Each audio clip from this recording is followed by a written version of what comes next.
Bismillahirrahmanirrahim. Assalamualaikum warahmatullahi wabarakatuh. Innal hamdalillah nahmaduhu wa nasta'inuhu wa nastaghfiruh wa na'udzu billahi min syururi anfusina wa min sayyiati a'malina. May yahdihillahu fala mudhillalah wa may yudlil fala hadiyalah. Asyhadu an la ilaha illallah wahdahu la syarikalah wa asyhadu anna Muhammadan abduhu wa rasuluh alladzi la nabiyya ba'dah. Usholli wassalim ala Muhammadin nabil karim akhirul anbiya ya mursalin amma ba'du. Qad qala Allah ta'ala fil Qur'anil karim wa ma umiru illa liya'budullaha mukhlishina lahuddin al-ayah. Hadirin hadirat rahimakumullah. Alhamdulillah Allah Subhanahu wa taala berkenan pada kesempatan ini memberikan bisa kembali menghirup udara, bernapas. Banyak saudara-saudara kita tidak sampai usianya dengan atau sampai saat ini dipanggil oleh Allah Subhanahu wa taala. Dan alhamdulillah lagi kita bisa berkumpul dalam rangka silaturahmi, talabul ilmu. Ada kajian subuh, pengajian, ada kajian itu mungkin Bapak-bapak Ibu sadayana pangaji, ada pangaji itu pangaos. Hari pangaos itu ada harganya. Jadi beruntung bagi ibu bapak yang sekarang ngaji karena dihargai, ada nilai yang akan kita bawa berupa pahala, berupa buruh dari Allah Subhanahu wa taala karena kita melakukan ngaji. Berarti ngaji itu pengajian, ada pengajian, ada pengaosan, ada harganya, ada nilainya. Jadi perbuatan kita itu tidak sia-sia. Sebelumnya mohon maaf al-fakir jidan mungkinnya yang tidak ada apa-apanya, duduk berdiri di depan Bapak Ibu semuanya, di depan para ustadz, Pak Kiai. Ini kita sharing, berdakwah, berpidato, tausiah di hadapan Ibu Bapak semua untuk diri saya. Insya Allah bermanfaat. Kata Nabi dalam keterangan sebutkan, alhamdulillah walaupun hal itu dari siapa saja kalau itu adalah kebenaran. Amun nogma sebenarnya tina bujur hayam ge canak. Lamun taina canak kanggo pupuk gitunya. Boleh diambil tapi untuk manfaatkan yang lain. Ungdur makola, kola tangdur man kola segitu. Ini sebagai acuan ketika kita tolabul ilmi. Saha nu bicaraan ya mau ustaz je teu kudu didangu, tidak. Mudah-mudahan ibu bapak semuanya bisa menerima, mendengarkan, dan mohon maaf kritik atau napi lereskeun lamun aya nu lepat, aya nu salah ibu-ibu sadayana. Nah, di kehidupan sehari-hari kita akrab dengan namanya ibadah. Alhamdulillah jemaah Al-Araf mah panginten ibu bapak semuanya tidak usah dicari. Coba lihat ketika Nabi Nuh berdakwah dalam Al-Quran surat Nuh, kalau nggak salah ya benar, surat Nuh disebutkan bahwa inna arsaluhan ila qaumi an angdir qaumaka. Ketika Nuh berdakwah, ketika Nuh berkhutbah atau mengajak teman-temannya atau umatnya, kadang tidak diterima, ditutup telinga dengan baju-bajunya. Alhamdulillah jemaah Araf itu datang. Gampang saya memberi nasihatnya kepada diri saya di hadapan ibu bapak semua. Jadi ketika dulu mah bagaimana digambarkan oleh Nabi Muhammad juga pernah dakwah beberapa gelintir yang mendengar. Tapi sekarang alhamdulillah hampir 100 lebih dari jemaah Araf yang ada di lingkungan RW 27. Alhamdulillah kalau datang semua mungkin nasi kuningnya gak akan cukup ya Bu Pak semua. Alhamdulillah sebagian. Kalau sebagian bakal nyesa seueur Pak Yudi. Ya wareg gitu nya. Alhamdulillah dua porsi bang. Ya mudah-mudahan. Tapi insya Allah saya husnudon, yang tidak hadir itu mungkin ada kesibukan, ada hal lain di rumahnya, mungkin ikut kajian yang lain yang tidak di masjid, atau ada kepentingan lain karena bekerja, karena hal-hal yang lainnya harus dilaksanakan. Sebagian kita, kata Nabi sebutkan, harus ada sebagian kita untuk naparum, sebagian untuk mengkaji ilmu, sebagian mungkin kedah subuh tos mulai dagangnya dagang, sebagian tos ke rumah sakit karena kerjaan di rumah sakit mangga, sebagian kedah ojek atau ojol drive mangga. Ya kita sebagian untuk thalabul ilmu. Baik Ibu Bapak semuanya, mudah-mudahan kajian ini bisa dimanfaatkan, bisa diterima oleh Bapak Ibu semuanya. Jadi akrab sekali ketika kita mendengar kata ibadah. Rek ibadah, mau ibadah kepada Allah. Nah, mungkin kita juga harus paham, harus mengerti apa itu ibadah. Ibadah itu menurut bahasa adalah pengabdian. Ada istilah disebut hamba abdun. Ada hamba sahayanya dina bab zakat, dina bab bagian zakat ada hamba sahaya yang diberi bagian zakat. Atau setelah itu dimerdekakan jadi mu'alaf, atau yang keluar dari Islam masuk Islam jadi mu'alaf. Nah ini hamba itu biasanya hidupnya, jiwa raganya, dirinya itu diabdikan, diberikan kepada majikannya. Jadi segala sesuatu baik terpaksa ataupun dia ikhlas atau apa saja, hidupnya itu untuk tuannya. Nah begitu pula dengan kita disebut Abdullah, hamba Allah.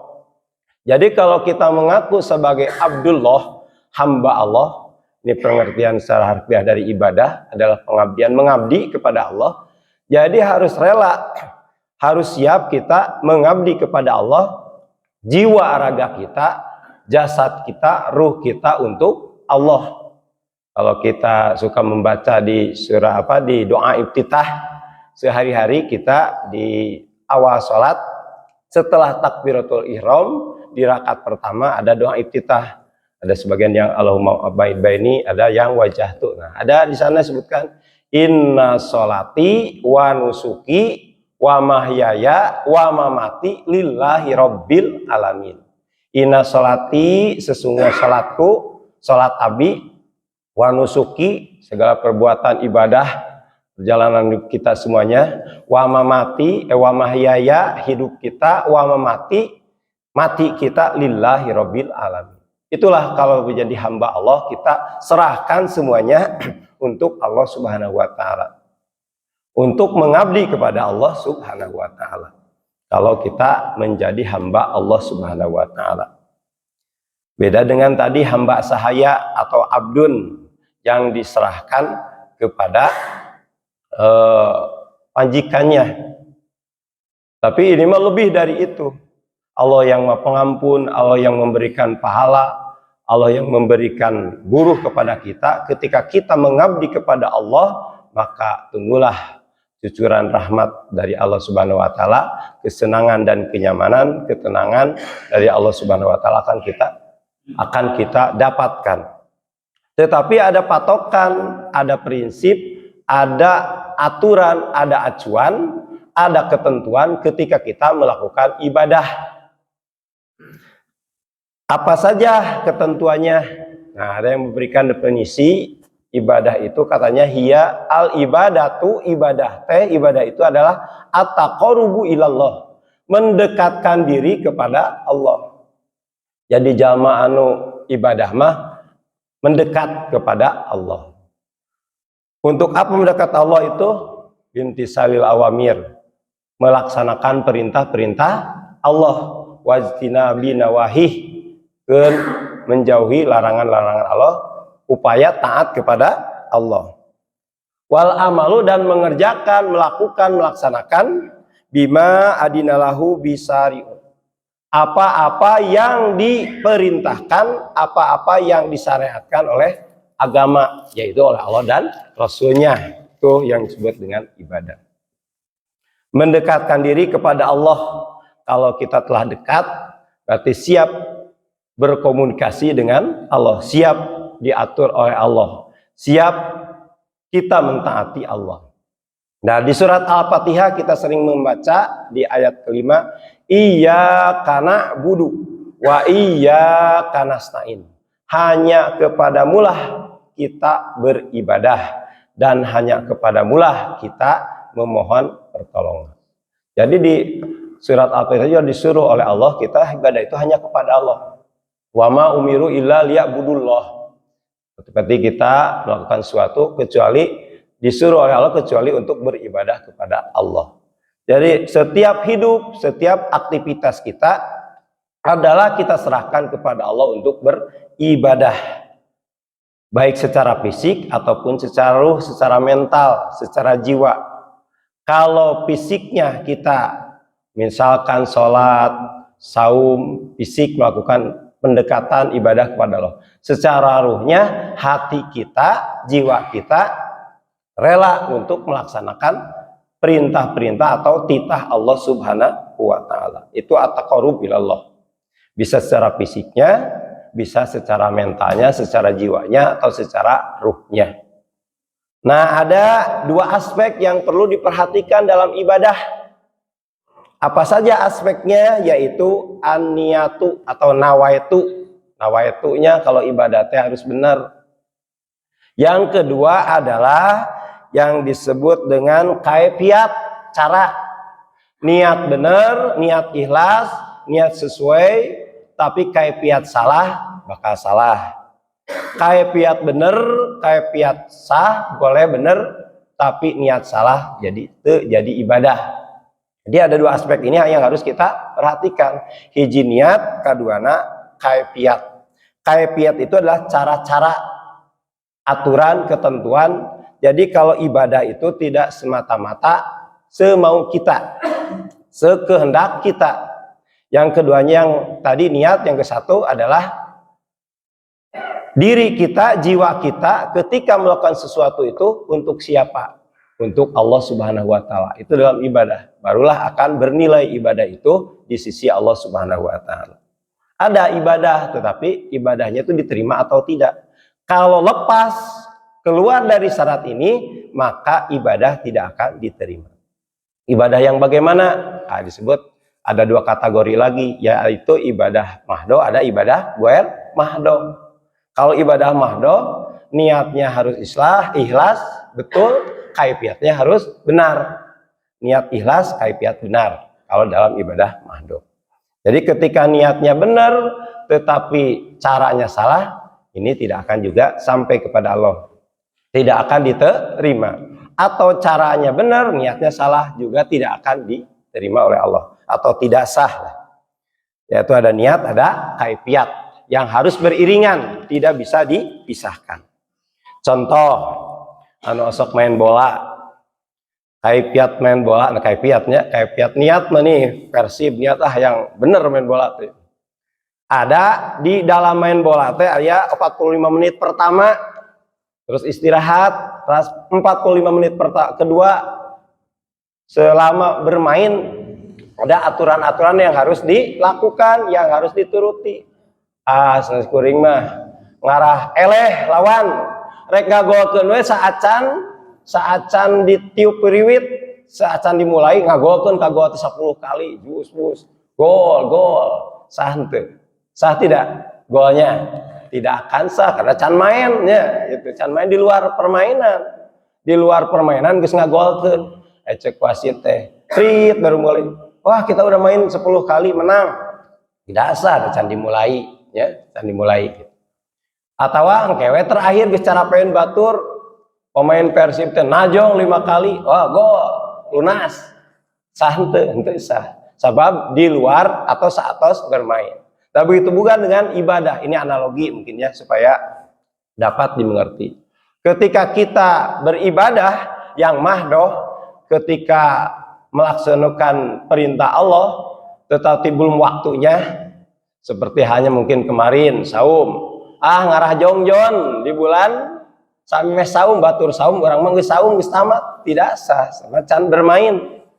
Atau kewe terakhir lah saat lebaran. orang saum tidak bisa. Nah itu dengan ibadah madoh harus tata caranya sesuai yang ditentukan, tidak bisa sembarangan, tidak bisa sakumaha orang ngarangnya dina ibadah madoh tetiasa ngarang. Salat orang ya we ganti aya nama ku push up kan sami siga olahraga atau ruku jeung sujudnya ku nu sanes tetiasa. Saur Nabi sallu kama ra'aitumuni usolli. Salatlah kalian seperti kalian melihat aku salat. Ningali ka Rasul kan orang tetiasa ningali Rasul salat.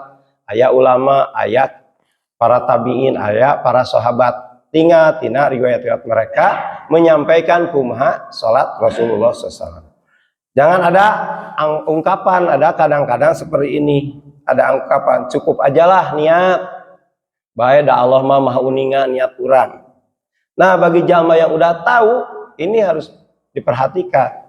Ketika jangan sampai mengatakan kumaha niatna tapi caranya salah, ini caranya salah, tidak akan diterima ibadah kita. Ada niat, ada kaifiat. Ada kaifiat, ada niat. Tidak bisa sembarangan. Ya harus ada niat dan kaifiat. Kemudian tadi dibagi ibadah itu ada mahdoh, ada guer mahdoh. Dalam ibadah mahdoh harus ada niat dan kaifiat yang benar. Saum, haji. Nah, dina kaifiat ketentuan teh aya anu ditentukeun waktuna, aya anu ditentukeun tempatna, aya anu ditentukeun bacaanana, atau aya oge ditentukeun tata carana. Contoh dina ibadah haji, mentennya dina ibadah haji. Waktuna kan ditentukeun di Mekah. Teu biasa bade haji di mana di Al-A'raf, di GSG, manasikna di GSG. Tiasa manasik namanya diajar hajina, ibadah tata carana. Tapi itu tiasa tidak bisa kita melaksanakan haji di GSG di Cinunuk karena tempatnya udah ditentukan haji itu. Nah, dalam ibadah yang madoh udah ketentuan dari Allah dan Rasulnya, udah ditentukan tempatnya di mana, waktunya kapan. Waktunya kapan? Di bulan-bulan haji. Tidak bisa sembarangan. Itu tentang kaifiat. Ikhlas abi bade haji, tapi hajinya di mana? Itu ya di Monas. Capek dah ke Arab tahu jauh. Tawafna di mana? Di Al-Jabar tawaf namanya. Nguriling rame ayeuna takedah ka Mekah, tidak bisa. Karena harus kaifiatnya, tata caranya, ketentuannya, tempatnya udah ditentukan. Tidak bisa sembarangan. Ada ditentukan tempatnya, ada ditentukan waktunya, juga ditentukan cara-caranya. Seperti ada dalam haji itu disebut dengan melempar jamroh atau jumroh. Ngarah tereh 7 batu disakalikeun bismillah Allahu akbar. Kuat santai. Aya nu hiji-hiji dihitung 1 2 salah carana kalah ngitung lain pembacaan nya. Nah, kumaha carana? Kedah nama kan dina matematik mah ada 1 kali 7, 7 kali 1, jumlahnya sama 7. Tapi dina ibadah mah tidak bisa. Kadang tidak bisa matematik, rumus matematik dibacakan atau dimasukkan. Ngalungkeun batu teh kedah nama hiji-hiji. Allah doanya 1 sampai 7 kali, 3 kali tempat. Ieu mah ngarah tereh, ngarah jongjon. Langsung alungkeun tujuhanana. Ada sami-sami kene hiji dialungkeun kemah 7. Atau 7 dialungkeun hiji-hiji, tidak bisa. Itu dalam ibadah yang telah ditentukan. Ada juga yang ditentukan tadi tempatnya. Ada juga jumlahnya, bacaannya. Sunah ieu salat subuh teh kunaon bet 2? Kenapa tidak 4? Padahal lagi sehat, lagi jag-jag, bangun tidur masih seger. Taulah ditanyakeun bagaimana? Naha. Tapi aya dalilna, apa dalilnya? Ini dalilnya. Ada ketentuannya dari Rasulullah SAW. Sallu kama ra'aitumuni usolli. Kapan subuh makan masih seger, orang berubah 4 rakaat, tidak bisa. Nah itu dalam kaitan ibadah, di dalam ibadah yang tata cara, ketentuannya yang mahdoh telah ditentukan oleh Allah dan melalui Rasulnya, yaitu ada kaifiat, ada niat yang harus kita perhatikan. Kemudian ada juga dalam ibadah itu ada bacaan yang telah ditentukan. Di dalam sholat, misalkan takbir. Apabila memulai sholat, kita mulai dengan Allahu Akbar. Jangan berani-berani kita menambah bacaannya Allahu Akbar kabira walhamdulillahi katsira siga Idul Fitri atau Allahu Akbar walillahil hamd. Nah, ada bacaan contoh salat kan kabbaro takbir Allahu Akbar. Kemudian dalam ruku, dalam sujud, dan sebagainya ada tata caranya yang harus kita perhatikan. Tidak boleh kreatif, inovatif di dalam ibadah mahdoh itu dalam salat terutama ya. Jangan sampai ketika melakukan itu ieu mah rada teu enakeun dirobah kurang. Kan ada takbiratul ihram itu Rasul mengajarkan ada yang sama-sama Allahu Akbar ucapan dan gerakan Allahu Akbar sama. Ada yang angkat dulu Allahu Akbar. Ada yang Allahu Akbar dulu Allahu Akbar. Nah itu ada contohnya, ada caranya, ada hadisnya yang seperti itu.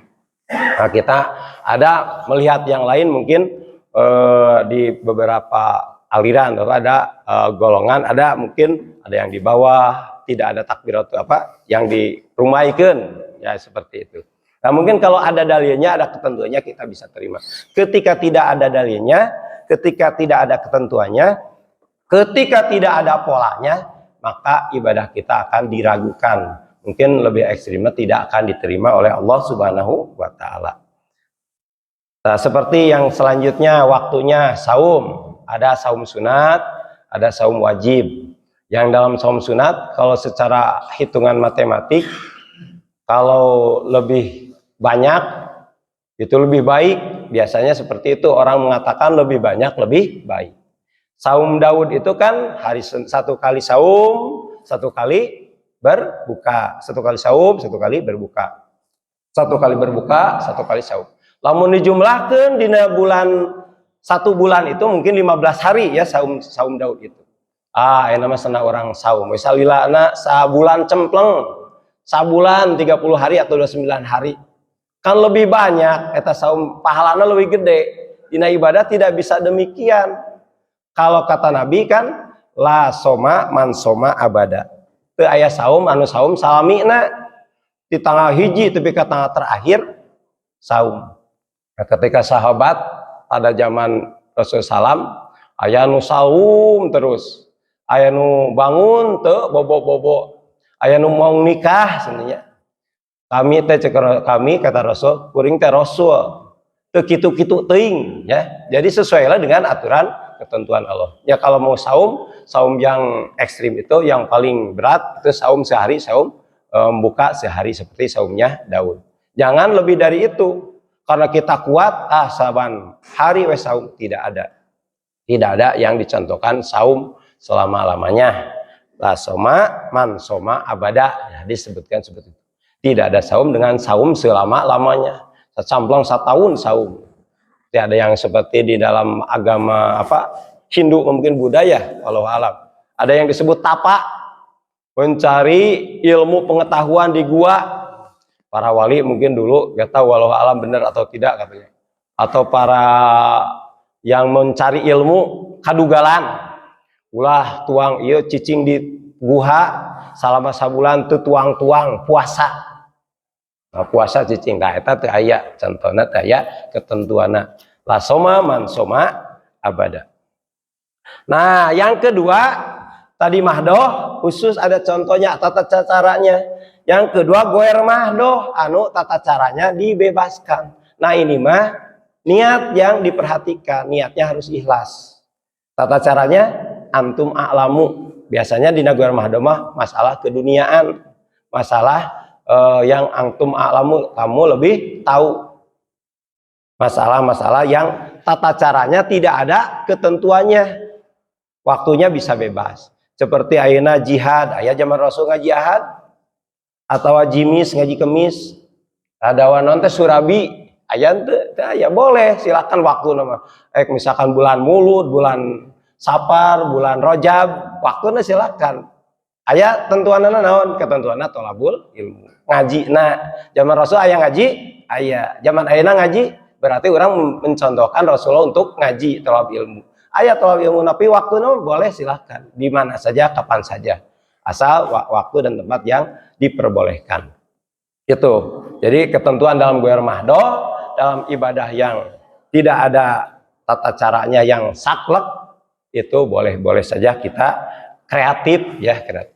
Contoh misalkan zaman Rasul, setelah acan Rasul, sebelum Rasul udah ada makanan zaman Rasul, terus ayahnya, terus ayah di Rasul mah ayah korma, makan teh sang roti. Di Indonesia makanan naon nasi. Namun kalau menurutkan karena sunnah Rasul mah orang teh kudu korma. Tapi ya keduniaan. Hanya Rasul memberikan patokan kulu di dalam Quran, kulu wasrobu la tusrifu. Kulu halalan thayyibah. Saya mau makana anu halal, anu baik. Makana ulah berlebihan. Ayeuna zaman aya leupeut, aya lontong, aya liwet, aya kebuli. Mangga tuang mah variasi. Zaman Rasul mah paling kebulinya di Arab. Teu aya lontong, teu aya leupeut, berarti lamun urang tuang lontong teu nyunah, nya teu nyunah. Namun niat dina ibadah anu kudu siga Rasul.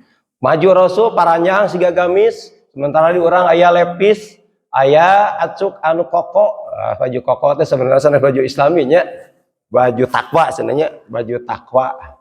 Baju takwa sebenarnya Cina nya, baju koko aja sebetulnya baju takwa. Padahal sok dipake ke masjid, jadi baju koko gitu ya. Tapi bebas dina masalah urusan ibadah keduniaan, boleh silakan untuk bisa mungkin kreativitas sesuai dengan pemikiran ketentuan keadaan zaman. Seperti halnya apa? Ada speaker kamu zaman dulu bilang ngagorowok di tempat nu tinggi, Allahu Akbar, Allahu Akbar. Ayeuna kan teu kudu gogorowokan, aya speaker. Allahu Akbar, Allahu Akbar, suara anu pelan oke bisa tarikan volumena gitu ya. Ada cara-cara yang harus diperhatikan.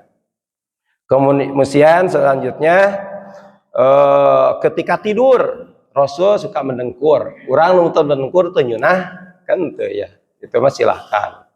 Aya ketentuan Rasul mungkin tidur sebelah kanan, miring ke sebelah kanan ke lambungnya, lambung katanya. Sebelah kiri sebelah kanan lupa deh. Nah, tapi contohnya. Terus sebelum tidur Rasul suka ngedoa. Orang turutan ngedoana. Sesudah tidur ngedoa lagi. Tapi tidur oge bakal jadi ibadah atau napi bakal jadi dosa kalau orang tergantung tidur. Nah, berarti niatna ke orang harus diperhatikan. Pak Iwan, bukan Pak Iwannya pun. Kalau tidur tuh jam 2 tegas tidur. Pak Iwan, nah tidur ya. Kan wengi bade tahajud supados tetunuh. Tapi bade bobo ayeuna jam 2 angke kan cenghar. Terus tahajud teh henteu nunutan. Tak berarti tidur nama ibahah, boleh tidur nama. Tapi sebelum tidur niatkeunana naon? Oh, engke bakal tahajud. Jadi nilai ibadah. Nu kadua contohna. Lamun orang tidur siang. Pak RW lah, Pak RW. Nah tidur itu Pak Edi itu ayah ngarona, berarti tidur itu kan nilai ibadah karena membantu untuk pengamanan. Coba mungkin mah, nah geus bobo, kan abi teh rencana rek ngabongkal Alfamart, bengi di Alfamart deket Cinunuk tuh anu ngajaga, dibongkar, supaya laluasa. Tah eta tidur lagi berarti tidurnya udah tidak baik. Ai tidur nama ibahah, rek tidur rek teu aya hukum, tapi sebelumnya tidur tah atuh apa niatnya. Berarti dalam kaifiat apa niatnya harus diperhatikan ketika ibadah-ibadah yang ghair mahdoh seperti itu. Jadi perhatikan niatnya harus satu juga. Nah, ada prinsip lain dalam ibadah itu, al aslu fil ibadah, asal dalam ibadah itu at-tauqifu wal ittiba. Diam, wakaf diam, wal ittiba mengikuti asal ibadahnya. Tidak bisa orang nentukeun ibadah sorangan, menciptakan ibadah seperti kemarin Bapak tausiah di GSG ada sekarang rame viral di media sosial tentang Ustadz, Kiai dan Syekh yang menyebutkan ada jemaah salat perempuan boleh di depan. Padahal kan ketentuan Rasul gimana? Sebaik-baik saf perempuan adalah yang di belakang. Sebaik-baik saf perempuan laki-laki di depan. Perempuan mengikuti laki-laki.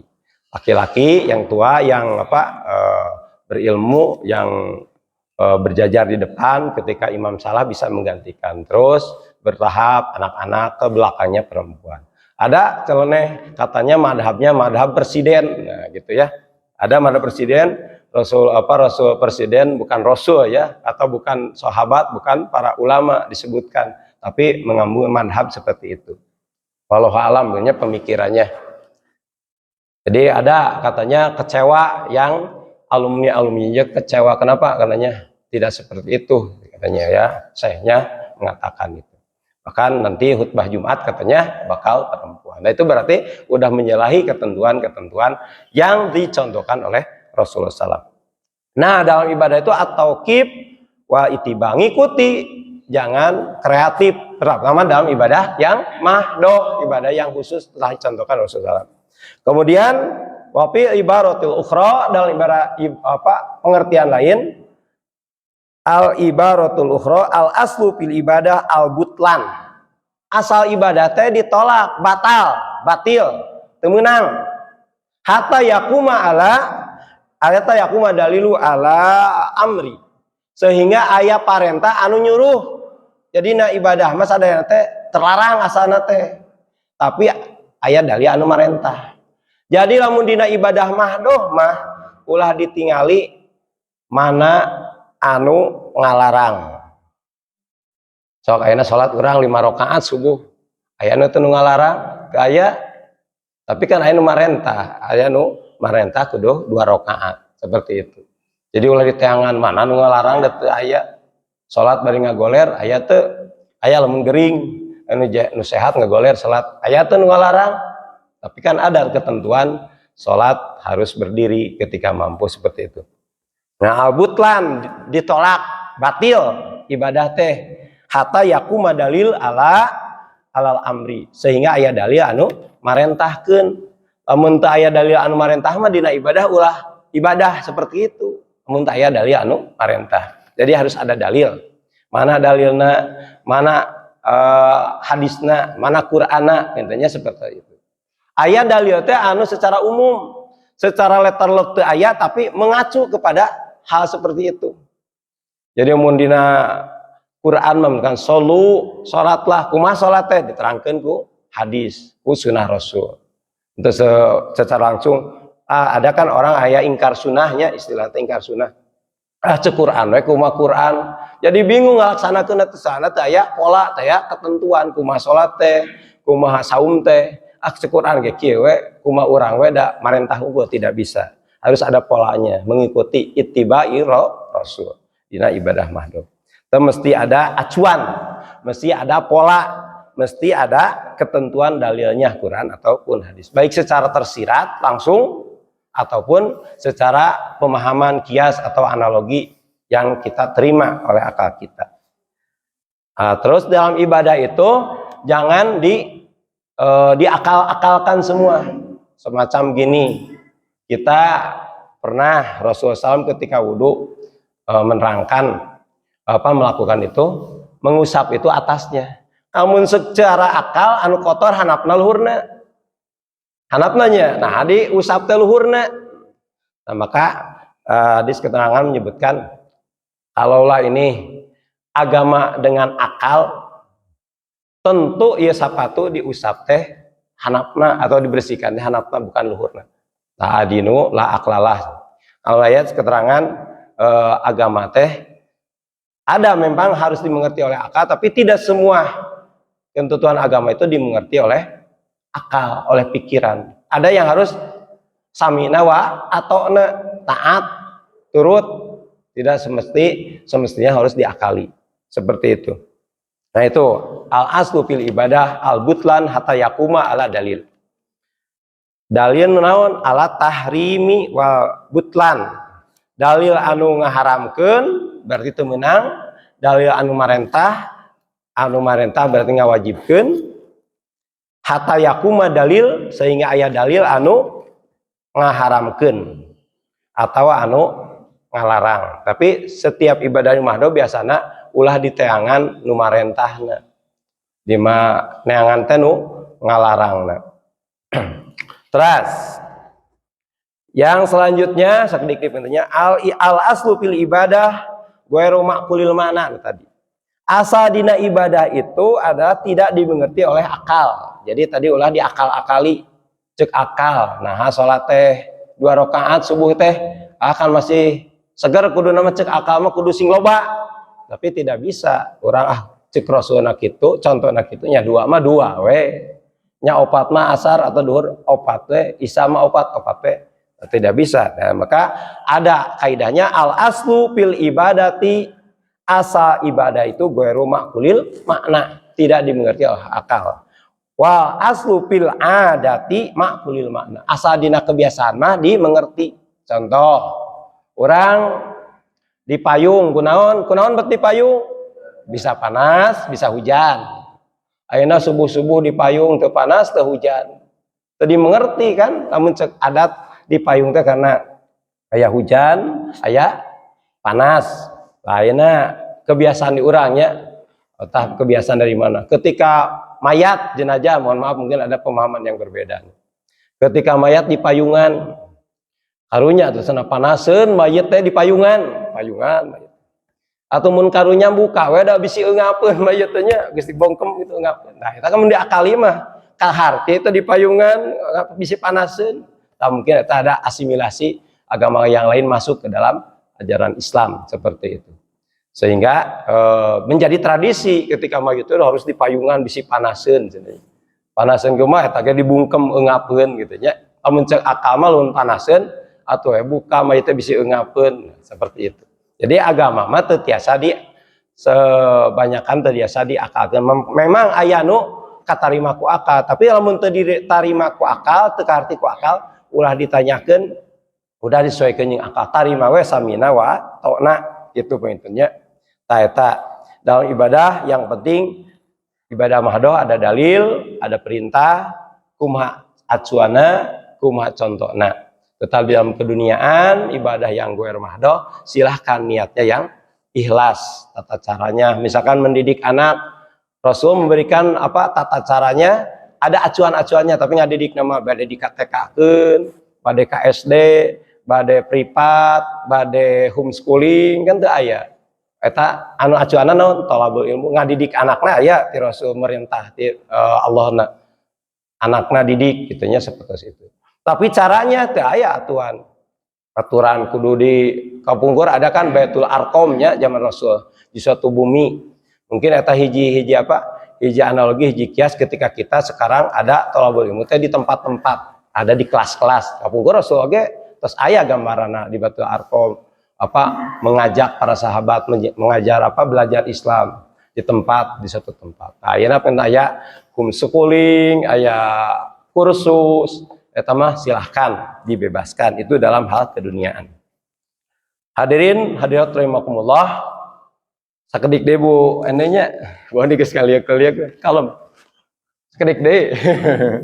Kayak sanggup ada mah basi. Kedik deui nya. Siap. Nah, seperti itu ya contohnya, ya orang ulah nyanyawanan dina ibadah mahdoh mah orang kedah sesuai contoh. Lamun di ibadah nagwer mahdoh keduniaan biasa kreatif supados tujuan tercapai. Kumaha ada cara, ada metode, ada harokah atau gerakan anu maka tampi asa eta tiasa kasampaikan. Nah, dalam Al-Qur'an disebutkan wala taqfu ma laisa laka bihi ilmun. Jadi dalam itu ulah nyanyahuanan mengatur sesuatu yang tidak ada kamu ketahui. Boleh sekarang mungkin kalau belum ada tahu dalilnya, kita itiba aja mengikuti imam, mengikuti ulama. Misalkan ada Pak Wijaya, tanggung jawab Pak Wijaya nih, misalkan ada imam, saya tidak tahu, ikuti Bapak. Nanti sesuatu kalau salah Bapak yang diinikan, atau ke Pak Kodir, Pak Ustadz, Pak yang ulama sini tidak tahu. Karena belum tahu kan, kalau mencari kita tidak tahu, ini tanggung jawabnya yang imamnya segini ini kita ikuti. Nah, itu ada seperti itu. Jangan sampai ketika melakukan sesuatu itu kuma urang we, tidak boleh seperti wala taqfu ma laysa laka bi ilmun. Harus perhatikan. Nah, satu lagi contoh Nabi. Ketika Hajar Aswad dicium ketika haji atau umroh, ada tawaf, ada mencium Hajar Aswad. Apa yang batu eta teh sami gaya, nah maupun di dalam keterangan ada lebihnya batu surga. Tapi kata Umar bin Khattab, Ana alamu katanya, kuntu alamu. Kuring tanyaho ini, saya tahu. Anta hajarun, kamu teh batu. Lamun Rasul teh nyium, kuringnya mau nyium, nah naonan bogo karena batu, nyuman batu. Tapi Rasul kerjakeun, ulah ditanya, nah bet nyium batu. Lamun mampunya ketika tawaf, ketika haji, ada mencium hajar aswad. Jangan ditanyakan seperti tadi, sapatu teh nu luhur, nu handapna nya laksanakeun. Ketika wudu kentut, namun secara agamanya ada nu era mah beungeut teh diusap, tidak seperti itu ya. Diusapna beungeut dan kentut mah bujur, nah teu bujurna diusap gitu nya. Namun di agama diakalkeun seperti itu. Nah, harus diperhatikan. Terakhir untuk sadayana sebagai kesimpulan lah, karena penonton itu seberapa lama habis kurang nyatet teh, tapi ada waktu setelah CF. Nah, bentuk pengabdian diri kepada Allah Subhanahu wa taala disertai dengan keikhlasan. Nah, intina kesimpulan tina ibadah teh hiji bentuk pengabdian diri. Ngabdi ke Allah, Abdullah, hamba Allah, diatur di nanaona segala perkaranya kita diatur oleh Allah Subhanahu wa taala, mengabdi kepada Allah untuk Allah, lillah ya, lillah. Dengan disertai dengan keikhlasan. Itu niatnya ikhlas dan kesadaran dalam melaksanakan. Harus sadar. Untuk sadar tidak bisa jegeg salat, itu sadar ke salat, ngulang ke salat. Dan kedua, dalam ibadah itu taat kepada Allah. Jadi bentuk ketaatan kita dibuktikan dengan ibadah, melaksanakan perintah Allah dan menjauhi larangan. Walaupun perintah dirasa berat, walaupun larangan itu merugikan kepada kita. Nah, itu bentuk ibadah ketaatan kita kepada Allah. Yang ketiga, upaya meraih cinta Allah dan rahmatnya dan ridhonya. Memang kasurga teh Bapak Ibu sadayana bukan karena ibadahnya. Kalau dibilang ibadah sholat lah, kurang sholat sabara waktu 5 waktu, namun dina wajibna 5 menit satu sholat, mun dikalikan ukur sabaraha dugi ka sataun teh. Ai bobo sabaraha, seueur bobona, seueur amangna, seueur ibadahna. Kalau ibadah dijadikan untuk mencari rahmat surga Allah, jauheun gitu nya. Tapi karena rahmat Allah. Ngan rahmat Allah itu tidak akan bisa tercapai kalau kita tidak beribadah, tidak kita bisa mengabdi. Jadi salah satu rangkaian cara mendapatkan rahmat Allah itu harus ada pengabdian kepada Allah, yaitu beribadah itu. Ketika kita bolostrong kayak dakuma ka surga mah kumaha Allah, mudah-mudahan menang rahmat Allah teu kudu salat. Dina akhir lagi lamun ditakdirkan ke surga maka surga, tidak bisa. Harus ada proses yang harus dilakukan. Yaitu upaya untuk meraih cinta Allah kita buktikan dengan beribadah kepada Allah. Yang keempatnya memenuhi aturan dan ketentuan yang telah digariskan oleh Nabi Muhammad SAW. Jadi Allah menyuruh beribadah, kumaha ibadah teh, tuh tinggali Nabi, tuh tinggali Rasul, tuh tinggali acuan, tuh tinggali polanya, tuh tinggali contohnya. Nah gitu. Dalam beribadah. Yang kelima, meliputi seluruh aktivitas manusia, baik ritual maupun sosial. Jadi hayatuna kuluha ibadah. Tadina judul pentingnya dina tema. Setiap pribadi perbuatan kita adalah menjadi ibadah. Kalau satu lillah untuk Allah Subhanahu wa taala, kemudian kaifiat tata cara yang dalam mahdo itu kita mengikuti dari ketentuan Rasulullah SAW. Sehingga disebutkan wama umiru illa liya'budullah mukhlisina lahuddin hunafa wa yuqimus sholata wa yutuz zakata wa dzalika dinul qayyimah. Itu agama yang lurus. Iyyaka na'budu wa iyyaka nasta'in. Kita mau meminta kepada Allah, harus tahu diri, kita harus mengabdi kepada Allah dan nanti pertolongan Allah akan datang. Jadi iyyaka na'budu wa iyyaka nasta'in. Hanya kepada Allah kita menyembah, beribadah, dan hanya kepada Allah kita mohon pertolongan. Nah, itu kaitan dua ayat surat Al-Fatihah, ada na'budu wa nasta'in, tidak bisa dipisahkan. Ketika kita beribadah, kita insya Allah mempunyai hak dan kewajiban. Kewajiban beribadah, hak dari Allah untuk kita adalah mendapatkan pertolongan dari Allah. Mudah-mudahan apa yang saya sampaikan mungkin baru kulitnya tentang pengertian ibadah, dan nanti berlanjut mungkin kalau ada pertemuan yang selanjutnya bagaimana kesananya ibadah yang secara umumnya, secara khususnya yang kita jalankan sehari-hari di kehidupan kita pada saat ini dan yang akan datang. Mudah-mudahan manfaat sakitu punten Pak MC. Mudah-mudahan punten anu kausuhun upami ada kesalahan kelepatan. Bismillahirrahmanirrahim. Allahumma sholli ala Muhammad wa ala ali Muhammad kama shallaita ala Ibrahim wa ala ali Ibrahim wa barik ala Muhammad wa ala ali Ibrahim Majid. Allahumma ighfir lil mu'minin wal mu'minat wal muslimin wal muslimat al ahya'i Muhammad ya muqdil hajat ya mujib syahid. Rabbana la tuzigh qulubana ba'da idh hadaitana wa hab lana min ladunka rahmah innaka antal wahhab. Allahumma inni as'aluka huda wa tuqa wa ghina. Rabbana hab lana min azwajina wa dhurriyyatina qurrata a'yun waj'alna lil muttaqina imama. Rabbana atina fid dunya hasanah wa fil akhirati hasanah wa qina adzabannar. Alhamdulillahirabbil alamin. Assalamualaikum warahmatullahi wabarakatuh. Waalaikumsalam warahmatullahi wabarakatuh. Silakan bapak-bapak, ibu-ibu menikmati kajian apa namanya